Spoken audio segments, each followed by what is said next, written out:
하나님의 말씀을 봅니다. 고린도후서 4장 말씀이 되겠습니다. 고린도후서 4장입니다. 신약성경으로 289면인데요.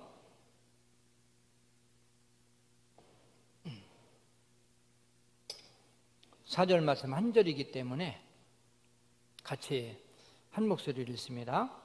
그 중에 이 세상의 신이 믿지 아니한 자들의 마음을 혼미하게 하여 그리스도의 영광의 복음의 광채가 비치지 못하게 함이니 그리스도는 하나님의 형상이니라. 아멘. 할렐루야. 산부 예배 참석하신 여러분들을 환영하고 또 주님의 이름으로 축복합니다. 날씨가 좀 아침 저녁으로 시원해졌죠. 시원하니까 좀 살겠어요. 여러분들 얼굴이 훨씬 더 환해진 것 같아요. 지난주에는 힘이 하나도 없어 보였거든요. 근데 오늘은 아주 생기가 있습니다. 우리 서로 인사 나누겠습니다. 안녕하십니까? 행복한 날입니다. 우리 중층에도 인사 좀 잘 나누시고요. 감사합니다. 감사합니다. 지난주 설교 제목이 뭐였었죠? 아주 귀신같이 하네요. 뭐 제목 잊어버리라고 해도 잊어버리지 않을 제목이죠. 지난주에 이어서 오늘 또 귀신이라는 제목을 가지고 말씀을 나눕니다. 지난주 말씀을 잠깐 복습을 하겠습니다. 첫째, 귀신은 언제부터 존재했을까요? 사탄은 하나님께서 천사장으로 영광스러운 존재로 창조하셨는데 자기 자리에 만족하지 아니하고 하나님 자리를 넘보다가 하나님으로부터 추방당한 존재가 바로 사탄입니다. 그 사탄이 이 천사장이 있고 그 천사 그 밑에서 그 천사들이 굉장히 많이 있는데 그 천사장 밑에 있던 천사들도 같이 이제 추방을 당했고 천사장은 사탄이 되고 또 그 부하들은 그 천사들은 귀신이 됐다. 이것을 지난주에 여러분들에게 말씀을 드렸습니다. 사탄과 마귀는 똑같은 존재인데 마귀는 히브리식 이름, 사탄은 헬라어식 이름이 되겠습니다. 두 번째, 귀신의 별명은 무엇이었는가? 이 사탄의 별명에 대해서 지난주에 세 가지를 말씀드렸죠. 하나는 용, 또 하나는 뱀, 하나는 광명한 천사. 그 별명을 보면 이 사탄이 하는 일이 무슨 일인지를 우리에게 알려주죠. 사탄은 용 같은 힘으로 핍박을 통해서 또 뱀 같은 관계함으로 또 유혹을 하고 광명한 천사같이 위장술로서 속여서 우리를 넘어지게 하는 존재가 바로 사탄 귀신의 존재입니다. 여기까지가 지난주에 말씀을 나눈 부분이고 오늘 세 번째 대주부터 말씀을 나눌 때 많은 은혜와 도전이 되시기를 주님의 이름으로 축원합니다. 할렐루야. 세 번째, 귀신의 특성에 대해서 살펴봅니다. 귀신의 특성은 죽지 않는다는 데 있어요. 영적 세계는 소멸되지 않습니다. 인간의 영혼도 또 귀신들도 천사들도 소멸되지 않는 존재들이죠. 그렇기 때문에 귀신이 아무리 미워도 죽일 수가 없어요. 죽는 존재가 아닙니다. 성경에 보면 귀신을 죽인다는 말은 없어요. 예수님이 재림하셔도 멸한다고 하지 아니하고 무저갱 속에 가둔다 이렇게 말씀합니다. 귀신이 죽이지 못하는 존재라면 한 가지 명심해야 될 일은 일시적으로 물리칠 수 있지만 다시 계속해서 공격해 온다는 거예요. 많은 분들이 짜증 섞인 목소리로 이렇게 말합니다. 목사님, 믿음 생활하는데 왜 그렇게 시험이 많죠? 끝났다만 또 오고 이번에 또 시험이에요. 시험이 있는 것이 정상이에요. 두 가지 이유인데 하나는 이 사탄 귀신은 계속 살아있으니까, 또 하나는 사탄이 하는 일이 시험하는 일이에요. 사명이야. 시험의 소리를 넘어뜨리는 이 그 사탄의 사명이기 때문에 계속 하는 거예요. 자, 네 번째로 귀신이 하는 중심적 역사, 귀신이 하는 중심적인 일은 무엇인가? 속이는 일, 또 미혹하는 일인데 이 사탄의 전략을 좀 구체적으로 배워보도록 하겠습니다. 첫째는 불신자들을 혼미케 해서, 이제 믿지 않는 사람들을 혼미케 해서 예수를 못 믿게 만들어요. 오늘 본문이죠. 4절 말씀인데 같이 한번 읽어봅니다. 그 중에 이 세상의 신이 믿지 아니한 자들의 마음을 혼미하게 하여 그리스도의 영광의 복음의 광채가 비치지 못하게 함이니 그리스도는 하나님의 형상이니라. 아멘. 이 세상의 신이 믿지 아니하는 자들의 마음을 혼미하게 하여 그리스도의 영광의 복음의 광채가 비치지 못하게 함이니, 믿지 아니하는 자들의 마음을 혼미케 한대요. 어떤 자들을 혼미케 한다? 그래, 믿지 않는 자들의 마음을 아주 혼동하게 만들어서 예수 믿는 것을 방해하는 역할을 하는 것이 바로 사탄의 역할입니다. 자, 그러면 사탄은 불신자들이 복음을 받지 못하도록 마음을 혼미케 하는데 어떤 방법으로 혼미케 하느냐? 이 혼미케 하는 방법을 세 가지로 한번 요약해 봤어요. 하나는 어떤 신이 진짜 신인지 혼동하게 만들어. 하나님의 신이 진짜 신인지, 이 잡신들이, 귀신들이 진짜 신인지 혼동하게 만들고, 또 하나는 하나님보다 귀신의 존재를 더 부각시켜서 귀신을 섬기게 만들고, 또 한 가지는 자신이 하나님인 것처럼 위장해가지고 또 자기를 섬기게 만드는 그러한 역할을 하는 것이 바로 마귀들이 하는 역할이죠. 여러분들은 귀신의 능력에 대해서 여러 가지 의문이 있을 것입니다. 귀신을 통해서도 표적이 나타나거든요. 아주 오래된 그 TV 프로그램입니다만은 이제 전설의 고향이라는 그런 프로그램이 있었어요. 저도 이제 이렇게 보고 그랬는데, 전설의 고향은 되게 귀신 얘기입니다. 아주 한 맺힌 귀신이 죽어가지고 귀신이 돼가지고 사람에게 나타나고 또 꿈에 나타나고 해서 자기 원한을 좀 갚아달라고, 그런 내용이거든요. 자, 그러면 이 귀신이 꿈에도 나타나고 또 사람에게도 나타나서 대화도 할 수 있고, 이러한 일이 가능하다, 불가능하다? 가능해요. 귀신은 그 죽은 영혼의 흉내를 내가지고 위장해가지고 나타나서는 그렇게 역할을 할 수가 있다는 거죠. 죽은 사람의 모습으로 나타나서, 그렇게 속여서 나타나서 섬김을 받기 위해서 위장해가지고 나타날 수 있다는 것입니다. 얼마 전에 그 TV에 보니까 무당이 이 작두에 올라가서 막 이렇게 춤추더라고요. 근데 작두가 얼마나 그 날이 날카로우냐면 이 종이, 얇은 종이를 이렇게 딱 떨어뜨리니까요, 종이가 싹둑 잘라져요. 그렇게 날카로운 거야. 근데 그 위에 사람이 올라가면 몸무게 때문에 발이 딱 잘라져야 되거든. 근데 거기서 무당들이 춤을 춰요. 어떻게 저런 일이 있을 수 있을까? 이런 일도 귀신의 능력으로 가능합니다. 할 수 있어요. 귀신의 능력도 이 정도는 충분히 하고도 남아요. 약간의 능력을 행할 수 있어요. 사람들은 그런 장면을 보면서 무당의 능력에 놀라죠. 야, 저런 정도의 능력이라면 나의 애군을 물리쳐 줄 수 있겠구나. 나의 운명을 말해줄 수 있겠구나. 그래 찾아가는 거죠. 점치는 것도 마찬가지입니다. 이 점칠 때 보면은 또 기가 막히게 아는 그러한 점쟁이들이 있어요. 쪽집게라고 그래요. 똑똑히 같이 안다.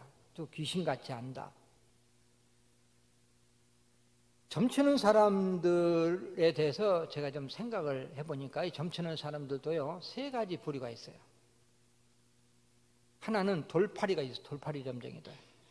아주 때려잡는 사람들이, 그 사람들은. 사람들이 딱 들으면 당신 문제 있어서 왔구만. 응? 당신 문제 있어서 왔구만 그래. 근데 문제 없으면 거기 뭐러 가요? 근데 이제 문제 있으면 그래 내가 이런 문제를 가지고 왔는데 자기 스스로 말을 해 그냥. 그래서 또 점을 치는 사람이 있고, 또 하나는 운명 철학을 공부한 사람이 있어요. 운명 철학은 통계학입니다. 사람이 또 얼굴 모양이라든지 또 말소리라든지 이러한 것들을 그 사람, 지금까지 살아온 사람들의 그 운명을 이렇게 쭉 통계를 해가지고, 그래서 그 통계학적으로 보니까 얼굴 모양이 이렇게 생긴 사람은 이런 운명이야. 또 목소리가 이런 사람은 또 이런 운명이야. 이래서 통계학적으로 해서 사람의 운명을 점치는 사람들, 이제 운명 철학을 한다 이렇게 이야기를 하죠. 관상을 본다고 또 이렇게 얘기를 하고요. 그 다음에 또 하나는 귀신에게 붙들려서 또 귀신을 그러니까 접신이죠. 귀신을 불러들여 가지고 귀신의 힘으로 점을 치는 사람들이 있어요. 근데 자기가 섬기는 귀신이 있거든요. 그 귀신에 붙들려 가지고 점을 치는 사람은 잘 맞춥니다.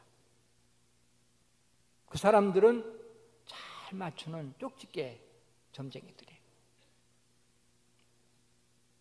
어떤 사람이 점을 치러 가요. 근데 그 사람이 집에 들어가자마자 그 점쟁이가 이렇게 얘기를 하나요? 당신 10년 전에 아들 하나 잊어버렸구만. 당신 5년 전에 상처하고 재혼했구만. 당신 아들 이번에 공무원 시험 보는구만. 딱 이제 그 알아맞혀. 그러면 야, 용하다. 어떻게 우리 가정 사정을 이렇게 잘 알까? 이래가지고 이제 또 점을 보는 거죠. 자, 그렇다면 이 점쟁이가 이렇게 쪽집게처럼 알아맞힐 수 있을까? 예수입니다. 알아맞힐 수 있어요. 귀신의 힘으로 얼마든지 가능합니다. 그러나 신접한 무당이 알아맞힐 수 있는 것은 과거에 대해서. 뭐에 대해서? 과거는 지나간 겁니다. 귀신은 영적인 존재이기 때문에 과거는 알 수 있어요. 그러나 미래는 하나님만 아세요. 할렐루야. 할렐루야. 어느 누구도 미래는 몰라. 하나님만 아셔. 그러나 과거는 귀신도 귀신같이 알아. 그러니까 미혹당하면 안 된다는 거죠. 점쟁이들이 앞날을 점칠 때도요, 두 가지 방법인데, 하나는 육감으로 자기 감각으로 점을 치고, 하나는 정말 자기 속에 들어온 그 신이 이야기를 해줘서 앞으로 이렇게 된다고 점을 칠 수가 있어요. 그런데 자기가 육감으로 하던 귀신이 말해주던 50% 반반의 그러한 가능성이 있는 거예요. 되게 점치러 오는 분들 보면은 옛날에는 아들 낳아야 되니까 임신은 아들입니까 딸입니까? 그거 이제 물어보러 오고, 그 다음에는 이번에 우리 아들 대학 가는데 합격할 겁니까? 못 할 겁니까? 이번에 또 이렇게 국회의원 나서는데 당선될 겁니까? 안 될 겁니까? 이렇게 이제 물어보죠. 그러면 이렇게 해서 부적을 얼마짜리 쓰고 또 뭘 어떻게 하면은 이번에 당선될 수 있어요. 합격할 수 있어요. 이렇게 이제 가르쳐 줍니다. 그럼 그렇게 가르쳐 주면 와가지고 뭐 부적을 산다든지 아니면 무슨 일을 하더라도 이루어졌다 그러면 나팔 불어요. 내가 어느 점집에 갔는데 그 점쟁이가 이번에 꼭 합격한다 그러더니 정말 합격했다니까. 응? 그런데 틀렸어. 합격한다 그러는데 떨어졌어. 그러면 창피하니까 말을 안 해. 그냥 혼자 그냥 사귀고 있어. 만약 점치는 것이 전능자 하나님으로부터 듣고 하나님으로부터 그 예언이 앞으로 앞날을 이야기하는 것이 이야기를 하게 됐다면 하나님이 주신 거라면 100% 맞아야 돼. 한 가지라도 틀리면 거짓말이야. 하나님은 진리의 하나님이시고 영원히 불변하시는 그 하나님, 말씀은 100% 이루어지는 하나님.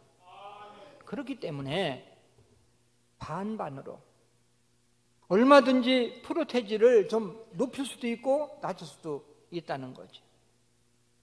오래전에 김일성이 죽을 때, 그때 김일성 죽는 것을 예언했는데요, 그게 맞았어요. 어떤 점쟁이가.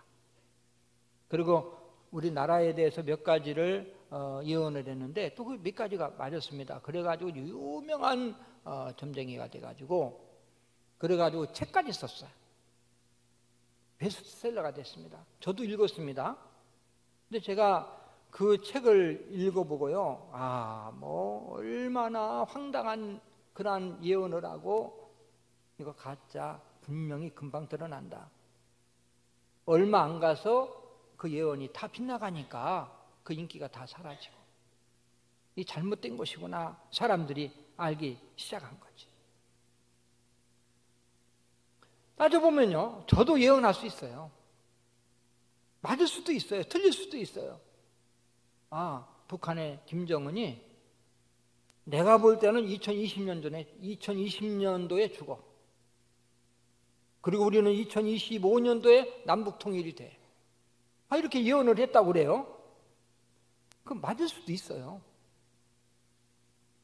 그 다음에 또 이번에 문재인 대통령이 이제 임기가 끝나면 어느 정당에서 정권을 잡는다. 예언할 수 있습니다. 그 다음에 또 대통령은 누가 될 것 같다. 또 예언할 수 있거든요. 맞을 수도 있어요. 제가 한번 예언할까요? 그래가지고 뭐 몇 가지 정도 맞으면 아주 스타가 될 것 같은데 제가. 예. 만약 하나님이 주신 계시라면 다 맞아야 돼. 만약 점쟁이들이 앞날을 알 수 있다면은 점쟁이들 다 잘 살아야 돼. 왜? 애군도 다 미리 막을 수 있고 자기 운명 다 아는데 자기가 개척해 나가야지. 다른 사람 점쳐주지 말고 너나 잘하세요. 근데 이 점쟁이나 이 무당들은요, 이 가문이 가정이 불행하고요, 자녀들이 저주를 받는 경우가 많아요. 이 통계에 의하면 간질병, 정신병자들이 그렇게 자손 중에서 많고, 그리고 또 그 무당의 일을 자손들이 이어받는 경우가 또 많고요. 이렇게 저주스러운 삶을 사는데요.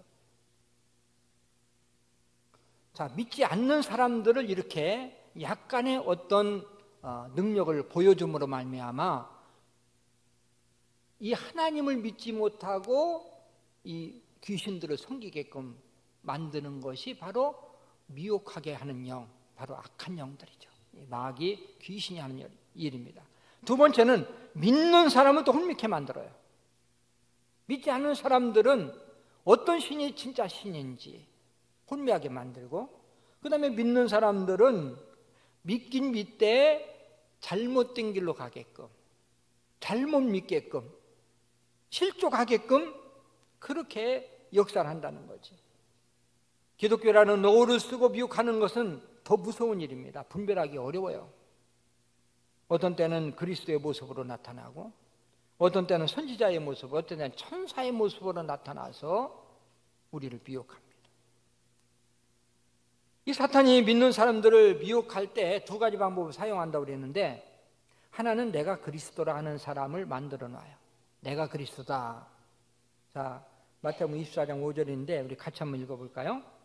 많은 사람이 내 이름으로 와서 이르되 나는 그리스도라 하여 많은 사람을 미혹하리라. 내가 그리스도다. 그래서 미혹한다. 그 다음에 거짓 선지자를 또 만들어 놓은대요. 자, 24장 11절 같이 읽습니다. 거짓 선지자가 많이 일어나 많은 사람을 미혹하겠으며 내가 그리스도다. 내가 재림 예수야. 이렇게 주장하는 사람들. 여러분, 세계에서 재림 예수가 제일 많은 나라가 어느 나라인지 아십니까? 그래도 우리나라지. 우리나라가 얼마나 예수님들이 많은지 몰라요. 내가 예수라는 사람이 약 20명 된대요. 지금. 신천지에 그 이만희 씨라고, 신천지 너무 유명하죠. 우리 입구에다가도 신천지 금지합니다 써붙였잖아요. 접근을 금지합니다. 그거 안 써붙이면 막 들어와서 해도 우리가 그들을 이렇게 못한대요. 마음대로. 근데 전에는 이단들이 숨어서 했어요. 창피하게 생각했어요. 근데 요즘은 얼마나 떳떳하게 겉으로 나타나가지고 막 난리를 피는지 몰라요. 한번 제가 이제 2부 예배 드리고 3부 예배 준비하고 있는데요. 우리 당회장실, 내 목양실에서 띵동 눌러요. 나가봤더니 뭐 어떤 테이블 주면서 뭐 이거 막 하면서 주면서 보니까 신천지야. 세상에 주일날 나를 찾아왔어. 감히 남영교회 당회장 목사를 찾아왔어. 근데 그 사람들 나름대로 얼마나 가슴이 뜨거우면, 이 사탄이 얼마나 뜨겁게 했으면 나를 찾아왔겠어요. 그래서 당신들 참 해도 너무한다. 어떻게 주일날 그렇게 예배 준비하고 있는 그 목사를 또 찾아오냐. 그리고 또 요즘은 교회를 지으면 교회가 부흥이 잘 안 돼요. 안 되면 그 운영이 안 되니까 경매로 넘어가는 교회들이 많지 않습니까? 이단들이 그걸 구입해 가지고요, 자기 그 교회를 쓰는데 간판을 신천지라고 붙이면 얼마나 좋겠어. 그런데 대한예수교 장로에 무슨 교회를 붙인다니까. 그리고 또 각 교단마다 로고가 있잖아요. 우리 합동측 로고를 붙여요, 똑같다가. 왜? 합동측이 제일 건전한 교단이거든요. 합동측이라면 다 알아주거든. 잘못 가면은 합동측 교회라고 갔다가 이게 완전 이단이 빠지는 거예요. 여러분들이 다른 데 이사를 가고 또 멀리 이사 가고 교회를 새로 선정하게 된다면 꼭 이제 우리 부목사님들이나 혹시 장로님들 또 저한테라도 이야기를 해서 소개를 받고 가는 게 안전한 거예요. 근데 이만희 씨도 보면 내가 재림예수다 이렇게 얘기 안 해요. 의인화 씨께서 이렇게 저렇게 해가지고 이렇게 해가지고 그 사람이 재림예수인 것을 이제 그렇게 나타내는 거죠. 우리는 이단에게 잘못된 그러한 거짓들에게 넘어가면 안 돼. 이단에게 넘어가지 않는 방법은 아주 간단합니다. 이 세 가지만 알고 있으면 돼요. 하나는요, 누구든지 아무리 친한 친구든지 뭐 선배든지 어디 다른 데 성경 공부하러 가자면 이건 무조건 이단이에요. 교회 다니는 거 알면서도 우리도 성경 프로그램이 많고 또 그런 데도 다른 데 가서 성경 공부하자. 아주 잘 가르친다. 더군다나 요한계시록에 대해서는 끝내준다. 그러면 신천지야. 또 하나는 문에 교패가 붙어 있는데도 전도를 왔어. 그건 이단이야. 우리는 목회에 윤리가 있어요. 교패 붙은데 혹시 만나면 열심히 하세요. 그러고 우리 교회 오라 이런 소리는 절대 하지도 또 해서도 안 되지요. 근데 교패 붙은 사람만 쫓아다녀요, 이단들은. 또 한 가지는요, 유명한 사람이 있는데 우리 기도 받으러 가자. 뭐 선교사가 왔는데 얼마나 영역 있고 뭐 그러고 또 뭐 어떤 목사님이 그러면 틀림없어. 기도를 해도 교회에서 만민이 기도하는 집, 이 교회 와서 기도하고 기도를 받아도 이 교회 목사님들한테 기도를 받고.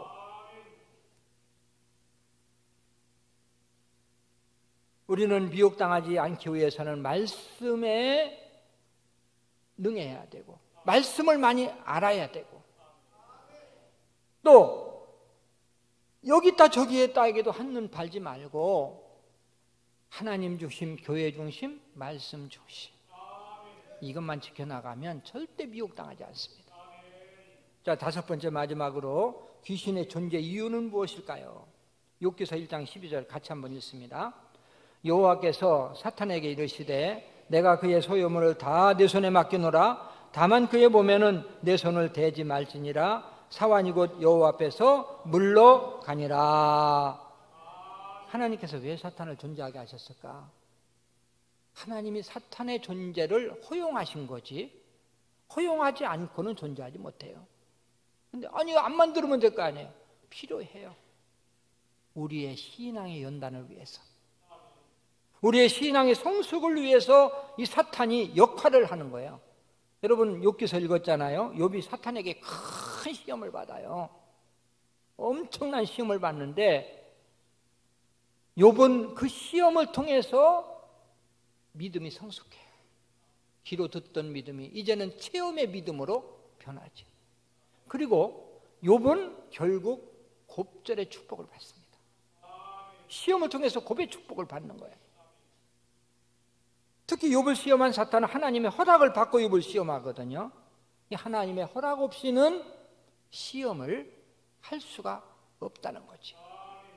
사탄이 아무리 우리를 시험하고 아무리 능력이 있다 해도 하나님 손바닥 안에 있어요. 자, 성경은 이렇게 말씀합니다. 고린도전서 10장 13절 한번 같이 읽어봅니다. 사람이 감당할 시험밖에는 너희가 당하는 것이 없나니 오직 하나님은 미쁘사 너희가 감당하지 못할 시험당함을 허락하지 아니하시고 시험당할 즈음에 또한 피할 길을 내사 너희로 능히 감당하게 하시느니라. 아멘. 할렐루야. 미쁘신 하나님은 우리에게 세 가지 약속을 주셔요. 너희가 시험 당할 때 이 세 가지 꼭 기억해라. 하나는 감당하지 못할 시험은 내가 허락지 않게. 감당하지 못할 시험은 내가 이 사탄에게 허락을 안 할게. 두 번째, 시험 당할 즈음에 피할 길을 내가 내줄게. 피할 길까지 다 준비하신대요. 또 하나는 내가 감당할 수 있는 능력도 줄게. 너희가 시험에 와도 절대 걱정하지 마. 내가 다 알고 있어. 내가 다 주관하고 있어. 많은 사람이 사탄을 두려워하고 귀신을 무서워합니다. 이 사탄 귀신 무서워하지 마세요. 사탄 귀신이 우리를 무서워해요. 이 사탄 귀신은요 어디든지 있습니다. 집에도 있고 학교에도 있고요. 다 있어요. 여기도 있어요. 근데 무서워하면 진짜 나타나요. 안 무서우면 도망가요. 여러분 우리 이거 손에도 보면요, 또 다른 곳에도 보면 이 대장균들이 막 득실득실합니다. 이 안 보이는 게 참 은혜죠. 요전에 보여주는데 이 속눈썹 속, 이 눈썹 속눈썹 속에도 막 벌레가 막 겨다니는데 막 크게 확대하니까 이런 벌레가 겨다니더라고. 네. 여러분들 눈썹 속 좀 잘 좀 닦으세요. 근데 이런 대장균이 있다고 해서 무서워하면요, 이거 병 들리면 어떻게 하나, 손을 닦고 나서 현미경으로 보고 여기 500마리 또 있네. 또 닦고, 30마리 나면 또 닦고, 또 과일을 먹을 때도 닦고 나서 뭐 현미경으로 보고 여기 300마리 또 있네. 또 닦고. 이러면 진짜 병 걸려요. 그런데 우리 몸이 건강하면요, 그런 생각 안 하고 건강하면 막 손으로 음식을 막 집어먹고 그리고 막 쭉쭉 빨아먹어도 이 대장균 들어도 다 죽게 돼 있어요. 우리 몸이 건강하면. 그렇기 때문에 우리가 귀신을 무서워하면 귀신이 우리에게 또 도전한다니까요. 여러분 여기 보면은 우리 교회는 아주 이 주위에 이단들이 딱 둘러싸여 있어요. 네? 이재록이 여기 만민중학교, 여기 또 성락교회 김기동, 요즘 또 유명해졌잖아요. 그 재상권 김기동이 갑부입니다. 왜? 전국의 교회가 그렇게 많아요. 다 자기 이름으로 다 돼 있으니까요, 부동산이. 근데 거기는 귀신론입니다. 모든 것이 귀신인 거예요. 귀신 쫓아내는 게 그들의 사명이에요. 그래서 가난도 귀신이에요. 귀신 쫓아내야 돼, 가난 귀신. 그런데 신방으로 오면 막 여기도 귀신 있네, 저기도 귀신 있네. 그래서 귀신 쫓는 일을 해요. 너무 쫓다 보니까 귀신을 두려워하고 귀신이 신이 됐어. 하나님보다 귀신을 더 두려워해. 귀신은 두려워할 존재가 아니에요. 귀신이 우리를 두려워해요. 왜? 이 사탄의 권세는 예수 그리스도의 그 십자가상에서 이 사탄의 권세가 완전히 다 깨져버렸어요. 그렇기 때문에 담대하게 믿음 생활하면 귀신 들린 사람 무서워하지 마세요. 내가 또 귀신 들릴까 봐 또 무서워하지 마세요. 부흥사로 활동하고 이제 지금 은퇴하셨지만 김충기 목사님이라고 계세요. 부흥사죠. 근데 김충기 목사님이 어릴 때 동네에서 굿하는데 구경을 갔어요. 그때 굿하는데 구경을 가면 그것도 떡도 나중에 나오기 때문에 구경꾼들이 엄청 많았습니다. 근데 그 굿하는 무당이 막 이제 막 주문을 외우고 그러면서 신을 불러와야 되는데 이 신이 오지를 않는 거예요. 한참 노력하다가 안 되니까 눈을 뜨고 그 무당이 그러더래요. 여기 혹시 예수 믿는 사람 있어요? 그러니까 아무도 이제 대답을 안 하니까 그 꼬맹이들, 여기 너희들 중에서 혹시 주일학교 다니는 애들 있냐? 그러니까 김충기 목사가 제가 교회 다닌대요. 너 다른 데 가서 놀아라. 그래가지고 쫓아냈대. 이 귀신이 예수 믿는 사람 귀신같이 알아요. 정깨가 안 나오는 거야. 접신이 안 되는 거예요. 어떤 집사님 친구가요, 예수 안 믿는 친구가 있는데 자꾸 이제 용한 점집에 있는데 한번 같이 가자고 그랬어. 그 집사한테. 그러니까 내가 집사인데 어디를 가? 그래도 종교 좋다고 한번 가보자. 너 교회 다니지 말라는 것도 아니고 교회 다녀도 되잖아. 그러니까 한번 가서 보자. 유명하다니까, 용하다 그러니까 우리 아이들 어떻게 될지 한번 보자. 이래가지고 나중에 이제 넘어가가지고 쫓아갔습니다. 점집에. 근데 점 보는 사람이 그 친구를 먼저 점을 봤어요. 집사님이 그 점 보는 분하고 이렇게 마주 앉았는데 한참 들여다보더니 혹시 교회 다니는 거 아니에요? 정 깨고 안 나와요. 정 깨고 안 나오는 사람들은 교회 다니면 예수 믿는 사람인데, 예수 믿는 사람들인데 하나님의 신이 내가 섬기고 있는 신보다 훨씬 세기 때문에 정 깨고 안 나옵니다. 교회 다니시는 것 같은데 그냥 가세요. 그러더래. 그 점쟁이한테 얼마나 그 망신입니까? 집사가 거기 찾아갔으니. 그런데요, 사실 집사로서 점을 보러 갔다. 그건 집사도 아니고 잡사지, 잡사. 어떻게 집사가 그래? 그 점을 보러 가요. 그런데도 귀신은 또 그 잡사도 알아봐. 예수 믿는다고. 그러니까 우리가 예수 믿고 이 하나님의 자녀가 됐고 이 권세가 얼마나 큰지 몰라요. 할렐루야. 우리가 귀신이 무서워하는데 왜 우리가 또 귀신을 무서워해야 됩니까? 여러분, 믿음 생활만 바르게 하면요, 신경도 쓰지 마세요. 귀신이 여러분들에 다가오면 사탄에 물러가면 그냥 물러가 버려요. 이제 말씀을 마무리합니다. 귀신이라는 제목을 가지고 2주간 동안 여러분들에게 말씀을 나누는데 이제 추위가 다 갔으니까 좀 그만해야지요. 다음 주에는 천사라는 제목으로 또 말씀을 나눌까 합니다. 천사는 훨씬 낫잖아요. 자, 4가지를 꼭 기억합니다. 첫째는 귀신은 죽은 영혼이 돌아다니는 귀신이 아니라 천사가 타락한 존재. 천사가 타락한 존재지 영혼은 음분한 학원에 갇혀 있어 나오지 못한다. 단지 흉내를 내는 것뿐이다. 두 번째는 귀신은 용 같은 권력으로, 뱀 같은 간사함으로 또 광명한 천사처럼 위장하고 나타나서 우리를 미혹한다. 그 다음에 세 번째는 귀신은 믿지 않는 사람들의 마음을 혼미케 만드는 게 귀신의 역할이고, 또 믿는 사람들의 마음을 혼미하게 해서 잘못 믿게 만드는 것이, 또 잘못 믿게 만들고 믿음을 중단하게 만드는 것이 사탄의 역사다. 그 다음에 마지막 4번째는 우리는 사탄을 두려워할 필요가 없다. 왜? 이미 우리 주님이 이기셨어. 또 만군의 여호와이신 하나님의 자녀야. 하나님이 지키셔. 담대하고 믿음으로 살면 여러분들 신경도 안 쓰고 살아도 돼. 귀신이라는 존재는 우리를 두려워하는 존재지 우리가 두려워할 존재가 아니다. 믿음으로 승리하는 여러분 되시길 주님의 이름으로 축원합니다.